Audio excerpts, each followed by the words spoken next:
message today, we are going to dispel some false information and open ourselves to explore some spiritual truths about ourselves that we may never have been told. And so today our focus is going to be on what I think is the biggest of all false information. And I believe that one of humankind's biggest problems, if not the biggest problem, is to move past that whole belief that you are not worthy enough. It's worthiness. Many people simply feel unworthy. They feel unworthy of a happy, productive life, unworthy of being loved, unworthy of receiving God's grace, unworthy of experiencing peace and joy, unworthy of having success and abundance. Did I miss anything? Unworthy. My guess is you know someone that might feel this way. Maybe you know someone that feels a little unworthy. Well, today, I want us to end this struggle once and for all by moving into the consciousness of profound worthiness. You might want to pay special attention today so that you can tell your friend, whoever that might be, who feels unworthy, all about this. And that is in case that person isn't here today. Feeling unworthy is a big, big problem. It truly is.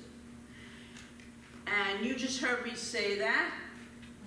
But I'm wondering if you noticed that I did not say one of the biggest problems people face is being unworthy, because that doesn't exist. Being unworthy does not exist. And it doesn't matter what you were told or not told. That does not matter. Or how we were treated or not treated. Whether we were abused or abandoned, what we ourselves have done or not done. When over our lifetime, none of that changes our inherent worthiness. We were born that way, as a lot of the songs have implied, and the readings. Let me try to make this as concrete as I can, okay? So I have here a bill. not a bill, a $100 bill. And I can crinkle it up, drop it on the floor, stomp on it, okay? Now let me ask you, does it change the $100 bill? No. Does it? No. Now this $100 bill could have been used to bribe a politician. It could have been used to buy a gun that killed people. Now you know all that about this $100 bill. What is it worth? What is it worth? It's still worth $100. I bet that if this $100 bill could talk, it would tell you that life isn't feeling very worthy right now. I am quite sure it would tell us that it feels dirty and broken and filled with shame and certainly not very valuable. I mean, look at the way it's been treated and look at the way the things it has done. And yet the truth is, its worth has not diminished one bit, not one bit. My friends, the same is true with each and every one of us. We are so worthy of so much more than a $100 bill, worthy. That's just some concrete example. Ernest Holmes, in this thing called You, wrote, "We can desecrate, but never lose the divine spark. It is always there. Your spirit already is perfect and individualized, centered in the consciousness of God. God has made you out of itself. The only material he had was the substance of his own being. The only mind he had to implant was his mind. The only spirit he had to impart was his own spirit." It's Ernest Holmes. This is the spiritual truth. And we are just as intrinsically worthy as a $100 bill. But rather than believe this, here's what some of us still believe. We believe that right before the souls came into this existence, they go through this stamping lineup. They stand in this big long line, and God walks by like the general inspector with two big stamps in each hand. One says worthy and the other says unworthy. And we think that God walked along and stamped each one's forehead. Worthy, worthy, unworthy, worthy, worthy, unworthy. Do we think that? I don't think so, but we act like we think that. Or if you believe in the traditional belief, which I grew up in, Roman Catholicism, that we are all born in original sin. Never made sense to me then, and it sure doesn't make sense to me now. Original sin, a baby. But even still, you think that stamp was placed a bit more on all of them. A bit more force on you. Not worthy enough. We teach in Science of Mind that we are not born in original sin, we are born in original innocence. I've said that before, and I love that. We were born as innocent, beautiful beings of the one light, the one consciousness. That is who we are in complete truth. But rather, we sometimes think that we were not born that way. And Dr. Ernest Holmes, again, I'm going to repeat it, told us, your spirit already is perfect and individualized, centered in the consciousness of God. God has made you out of himself. The only material he had was the substance of his own being. The only mind he had to implant was his mind. The only spirit he had to impart was his own spirit. Ernest Holmes wrote that like maybe 95 years ago. And he used the gender he. Of course, I wanted to replace all of it with it, but I left it as Ernest Holmes wrote it. So it's not a he, it's an it. Now from the Bhagavad Gita, it is written, God is flawless, and the same in all. Therefore, all persons are established in the one.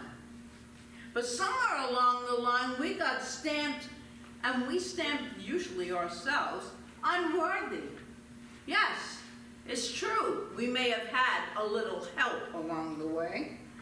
Or we were told or not told by the church, our family, or others, by how we were treated or not treated, even by the things we have done or not done. But ultimately, somewhere along the line, we have each made up a story that we are unworthy. And then we felt unworthy. And then we believe we are unworthy. And we acted on that and manifested and lived out of unworthiness. Spiritual author and poet Thomas Merton once said, "Others can give you a name or a number, but they can never tell you who you really are. That is something you must discover from within." Feeling unworthy is a result of a story you told yourself about yourself. Feeling unworthy is not a fact, it is a story we made up. And boy, can we make up stories. And then we believe those stories, yeah? You can choose to see yourself as broken or perfect with your own unique purpose. So let me tell you a story, because I like stories. Once upon a time, a water bearer in India had two large pots, each hung on the end of a pole, which he carried across the back of his neck. One of the pots had a crack in it, while the other pot was perfect and always delivered a full portion of water at the end of the long walk from the stream to the master's house. The cracked pot always arrived only half full. For 2 years, this went on daily, with the bearer delivering 1.5 pots of water to his master's house. Of course, the perfect pot was so proud of its accomplishments, perfect to the end for what it had made. But the poor cracked pot was ashamed of its own imperfection and miserable, that it was not able to accomplish only half of what it had been made to do. After 2 years of what it perceived to be a bitter failure, it spoke to the water bearer. The pot spoke to the water bearer one day and said, "I am ashamed of myself and not worthy to be carried on your shoulders. I want to apologize to you for all that." "What have you been ashamed of?" the water bearer asked. "I have been able for these past 2 years to deliver only half of my load, because the crack in my side causes me to leak out all the way to the master's home. And because of my flaws, you have to do all this work. You don't get full value from your efforts," the pot said. The water bearer had compassion for the old cracked pot and said,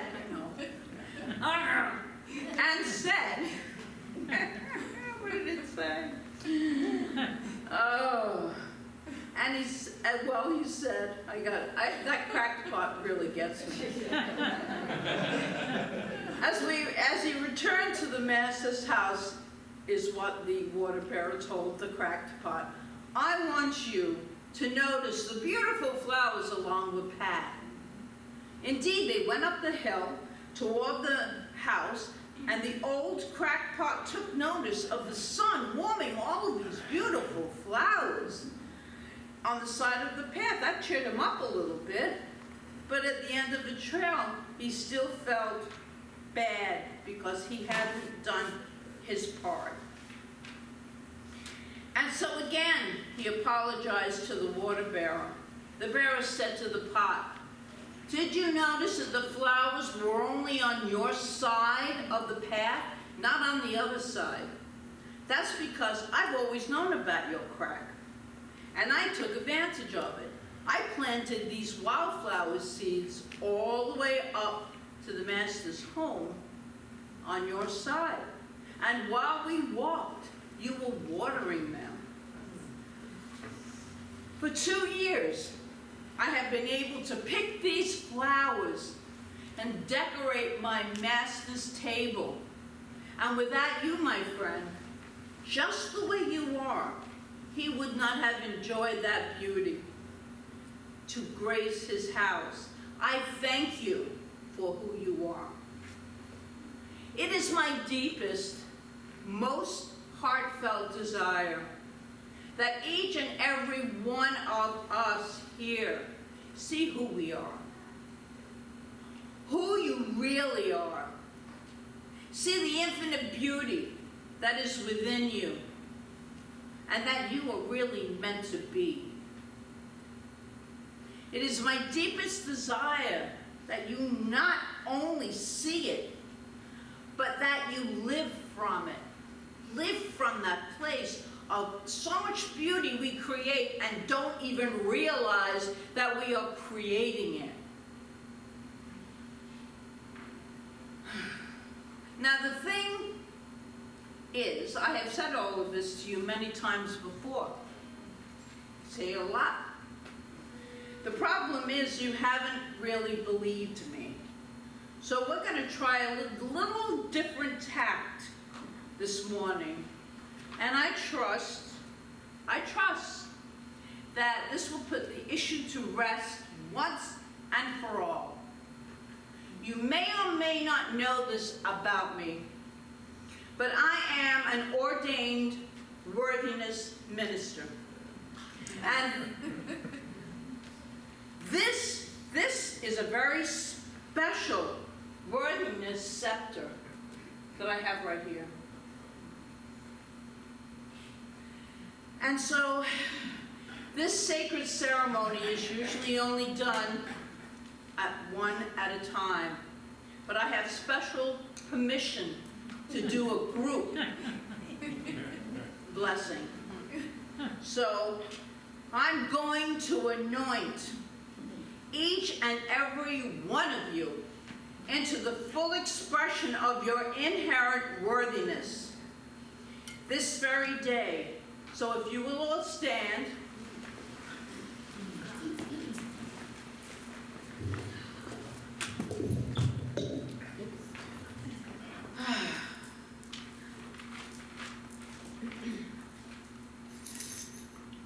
So, the stories you have made up in your mind about feeling unworthy are now removed forever from your heart, from your mind, and from your heart by the power vested in me as an ordained worthiness minister, and through the sacred energy of the worthiness scepter, I hereby anoint you as worthy from now until forever and ever. It is dispelled, it is gone, and the sacred scepter has vibrated its energy out to each and every one of you. So, now that we've done that, you may sit down. Hold your head high because you have inherent worthiness anointed. You are a unique, glorious, magnificent expression of the Most High.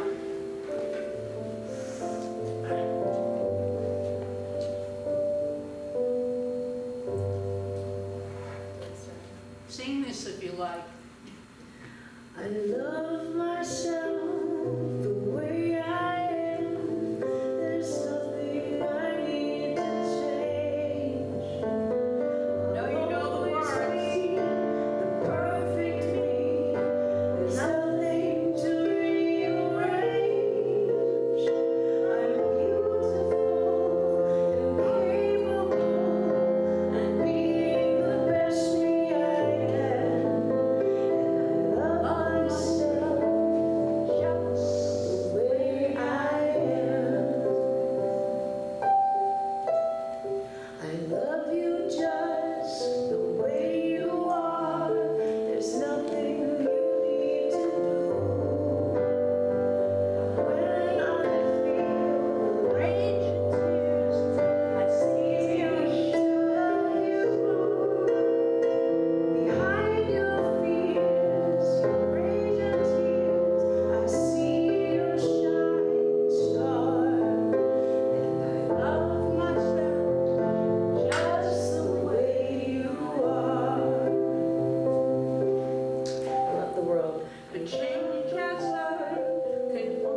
each and every one of us to remember that we are all worthy of infinite good, of joy, of love, of peace. And that is the truth, the real truth of who we are, no matter what. And so it is. And so it is.